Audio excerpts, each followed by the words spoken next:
Bonjour chers téléspectateurs, vous êtes sur One TV. Pour l'entrevue de ce jour, nous recevons pour vous l'élu local, Madame Yawa Kwigan, qui est maire, femme politique, dame dynamique. Au-delà de la politique, elle est dans le sport évidemment. Bonjour Madame Yawa Kwigan. Bonjour. Et bienvenue sur le salon Ferrine pour cette 4e édition. Vous avez entretenu la jeunesse sur le B2B, tête-à-tête, et les sujets ont porté sur la motivation de la jeunesse entreprenante. Alors, du coup, et là, nous vous laissons le temps de vous présenter davantage à nos téléspectateurs. C'est un exercice toujours difficile. En éveillant un proverbe qui dit alors, je vais peut-être dire de façon très schématique que je m'appelle Yawa Kwigan, que je suis de nationalité togolaise, que je suis juriste de formation, que je suis mère de famille. J'ai 3 enfants, dont 2 garçons et 1 fille, que je suis, comme vous l'avez dit, élue locale. J'ai l'immense privilège d'être, depuis le mois de septembre 2019, le maire de la ville d'Atakpamé et de présider depuis novembre 2020 la fêtière des communes du Togo. Voilà, je crois qu'une fois que j'ai dit ça, j'ai à peu près dit tout ce qu'il y a à savoir sur moi. Alors, quand on va à la découverte de la ville, aux 7 collines, qu'est-ce que nous pouvons retenir? Ouh là là, mais je le dis avec beaucoup d'assurance et sans prétention. Pour moi, la ville d'Atakpamé, c'est le plus bel endroit de la terre.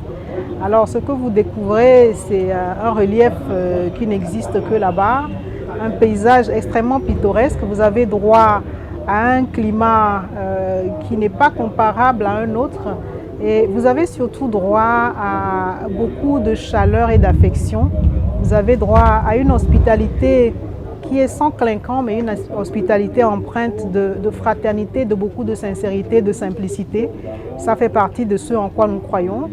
À Atakpamé, vous découvrirez un carrefour commercial, vous découvrirez également un vaste espace de création artistique et vous avez de grands espaces qui sont dédiés à l'agriculture. Vous découvrirez une jeunesse qui en veut, une jeunesse qui sait ce qu'elle veut, une jeunesse qui prétend être à la table. Vous découvrirez des personnes plus âgées, hommes et femmes, chacun en fonction de l'expérience qu'il aura eue dans son parcours. Certains bardés de convictions, d'autres qui entretiennent des interrogations. Mais le trait commun, c'est que nous avons tous beaucoup d'affection et d'amour pour notre localité et nous prétendons contribuer modestement à son développement. Et au-delà de cette attractivité culturelle, quel est un fait marquant, par exemple, qui peut attirer un touriste vers la ville aux 7 collines? Alors, il y a beaucoup de choses à découvrir. D'abord, quand vous dites la ville aux 7 collines, il faut déjà aller découvrir ces 7 collines. Pourquoi elles sont 7? Pourquoi on les appelle comme ça? Comment existent-elles dans l'imaginaire collectif? Quelle est leur part dans la cosmogonie, la spiritualité du milieu? Comment s'appellent-elles? Pourquoi sont-elles ainsi dénommées? Quel rôle ces collines ont joué dans le peuplement d'Atakpamé? Nous avons 1001 histoires. Et en parlant d'histoire, vous découvrirez également un site historique, celui de Kamina, qui a beaucoup à raconter.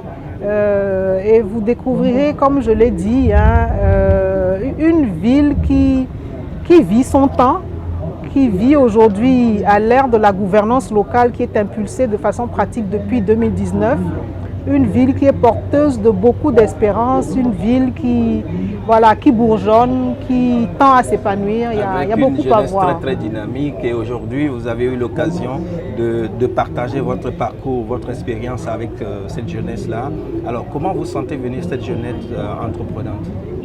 Alors, la jeunesse entrepreneur et entreprenante du Togo, elle est à féliciter. Moi, ce qui me frappe, comme je l'ai dit, c'est une jeunesse qui en veut. Je ne vais pas dire que je suis d'une autre époque, mais lorsque j'observe la jeunesse aujourd'hui, dans le monde où elle est venue, qui est le monde d'Internet, qui est le monde de Google, qui est le monde de la mondialisation, où il n'y a pas de limite, c'est une jeunesse qui a eu accès, même en étant dans son pays d'origine, à beaucoup de repères, qui peut comparer, qui est très exigeante, qui sait ce qu'elle attend et aussi qui, pour l'essentiel, même s'il y a des travers sur lesquels on peut revenir et essayer de les corriger, c'est une jeunesse qui entend être un acteur de développement. d'abord, et ça me semble fondamental, pour s'épanouir elle-même et venir ensuite à la construction nationale avec un capital.